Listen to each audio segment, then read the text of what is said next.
We took our kids and toured Mammoth Cave National Park one time. I don't know if you've been through Mammoth Cave. It's one of the wonders of the world.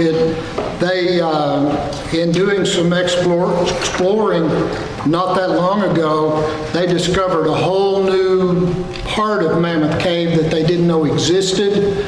And it was huge before, but it's mega huge now. And the Green River, you can watch it flowing down through that part of central Kentucky, and all of a sudden you don't see it. It's going down deep into Mammoth Cave, and it runs all through much of Mammoth Cave and then comes back up again. But the guide that took us through, we went through with a guide and went through with a group, and it was so interesting walking into these massive rooms that are underground in the cave system, where there are just huge boulders down there, and you can see beautiful lakes or ponds of water, and it looks like it's so clear you can even see the bottom, but you realize it's so deep you cannot. And stalactites and stalagmites, I have studied that many times. I still can't tell you the difference. I know that one of them forms in the top, in the ceiling of the cave and comes down. One forms in the bottom and comes up. But we were looking at magnificent examples of those stalactites and stalagmites. And we got into this one large room, and I remember there were light bulbs that had been strung. They had run a wire from the entrance of the cave down into that cave system, and that light wire was going through there, and the man leading us had a large flashlight, and all of a sudden he got us gathered together, and he said, "I want to do something." He said, "Do you know what darkness looks like?" Well, yeah, we've seen darkness. I mean, we all go to bed usually in the dark and etc. He said, "No, have you really seen darkness?" He said, "I want to do something." He said, "We're going to turn out that string of lights," which they did. I'm going to turn off my flashlight, which they did. And I am telling you, have you ever seen that? Have you ever been in a situation like that? It is so black dark that you can't see. Now imagine how dark that is. Most of us, when we're in the dark, there's some ambient light coming from somewhere. And so it's not just total darkness. But in the Mammoth Cave, 300 feet below the surface of the hillside, it was absolutely, completely dark. And that's what we're going to be talking about for just a few moments this morning, as we're focused today on hope.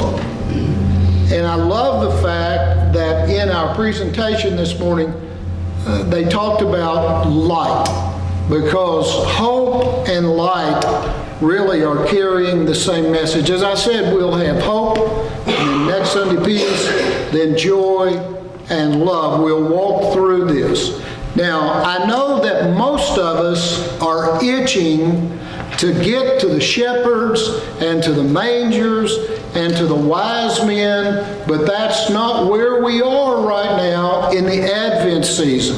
It's not time yet for the shepherds and the mangers and etc. This is a time that's all about waiting. And we're going to read in just a moment from the prophecy of Isaiah, where he, as much as anybody, knows something about waiting. And it's calling us to be patient at this time of the year. Isaiah was a prophet who spoke on God's behalf long before Christmas. And he spoke to the people of Israel during that day. And let me assure you, it was a very dark, black time. It was during the time that the Babylonians had taken over Israel. When I say take it over, that's a nice way to put it. They had just basically all almost wiped them out. In 587 BC, the worst thing that could ever happen to the Jewish people was the decimating of the temple. The Babylonians came into Jerusalem, and I mean they destroyed it. The beautiful temple that Solomon had built. If you remember your Old Testament, David wanted to build a gorgeous temple. God said no. Now, we're going to build one, I think, nicer than you can build. Your son's going to build it. And so he did. But in 587 BC, Jerusalem was just completely taken over. And worse than that, to make it darker and blacker than that, not only were the spoils taken out of Jerusalem, all of the good stuff, the gold and etc., but the Babylonians came in and took the very best of the young men, the smartest, the most handsome, and etc. And they brought them into captivity, held them into captivity. We know that story when we read about Shadrach, Meshach, Abednego, Daniel. That's where they were at that time. And so everyone was absolutely, completely depressed, demoralized. Think of any other word you could throw in there. It was bad, it was dark, and it was black. Listen to Isaiah. He said, "The people who walked in darkness have seen a great light.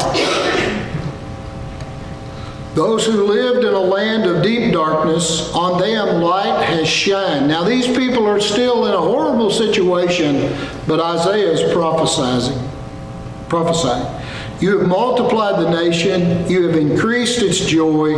They rejoice before you as with joy at the harvest, as people exult when dividing plunder. For the yoke of their burden and the bar across their shoulders, the rod of their oppressor, you have broken as on the day of Midian. For all the boots of the tramping warriors, all the garments rolled in blood shall be burned as fuel for the fire. For a child has been born for us, a son given to us. Authority rests upon his shoulders, and he is named Wonderful Counselor, Mighty God, Everlasting Father, Prince of Peace. His authority shall grow continually, and there shall be endless peace. For the throne of David and his kingdom, he will establish and uphold it with justice and with righteousness, from this time forward, onwards, forevermore. The zeal of the Lord of hosts will do this." And so Isaiah, in this land of absolute pure black darkness, is telling God's people God is going to prevail. And there is a baby on the way. Now, this isn't somewhere around, as I said, the temple went down 587. I'm not exactly sure of the date of this, but we're talking about hundreds of years before the birth of Christ. But God gave him this hopeful message. So when we look at this candle and we think about that light that is there, think about it related to the hope that Isaiah was given, that God gave the people of Israel for them and for the world. There are a lot of things in this world right now that we don't understand. And let me tell you something. We live in a dark and a black world. Now, most of us don't live there every day. But if you could go up 50,000 feet, 100,000 feet, and you could look at the world, you would see so much darkness and so much blackness. There are so many people that are being oppressed at this time all over the world. And I know that just like God's heart was for those people at that time and gave Isaiah this message, I would submit to you that the message is just as clear and just as pointed to our world right now. God would call us to a light of hope for our world. It's so interesting to me that God chose to send that light 2,000 years ago in the form of a newborn baby. I mean, why? Why would he send a newborn baby to take on the sin of the world? Why not just send an adult? Let's get this job done, okay? Let's get it done. Have you thought about that? Most of us are a get-it-done people. But God knew better than that. God knew that he himself, God in the flesh, coming in the form of a baby Jesus, just minutes old, hours old, and etc., had to experience all of the darkness and the blackness. He spent 33 years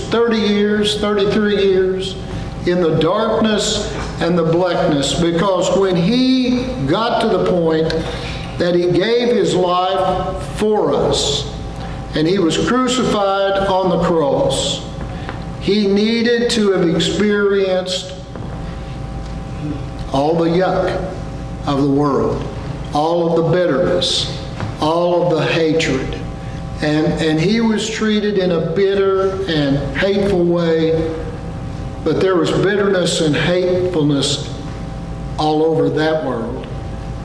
And I would say to you that there's bitterness and hatefulness in our world. But we have hope. We have the light. And we have the promise that Isaiah gave us, that one day, we will experience this hope, this peace, this love, and this joy like never before. I want to challenge you to make this Advent season something special this year. You don't need anybody else to do that for you. You don't need any money to do that. It's in your heart and it's in your mind. We as a church, we're going to do everything we can to help make it that way. And I think today's service was just beautiful in moving us in that direction. I would like to encourage you, especially if you have children at home, to have an Advent wreath at home, to light that candle, light that hope candle every night this week until we light the next one next Sunday. We're going to have a very special display outside, a depicting of the nativity scene. We're going to have a donkey and a sheep, and we're going to have shepherds and wise men. And that's a gift of love to our community. But there may be other ways to make this Advent season special. Now, a lot of you are like me. You've lived a lot of years. You've lived a lot of decades. And you've been through a lot of Christmas seasons. But I would encourage you to make this one like it's brand new. And focus on the light. Pray for the light. Focus on the Advent season. Now I want to ask, is there someone here who has never taken the first step? The first step is accepting Christ as your Savior and Lord, becoming a Christian. Anybody here who would say, I admit that I'm a sinner and I want to turn from my sins. The big word for that's repent. I want to turn from my sins and I want to follow you. I want you to be my Savior and Lord. I want to become a Christian. If there's someone here who would like to pray that prayer, I would love to pray it with you. We can just sit right here and pray that together. Or there may be someone here who's not an active member of a local church.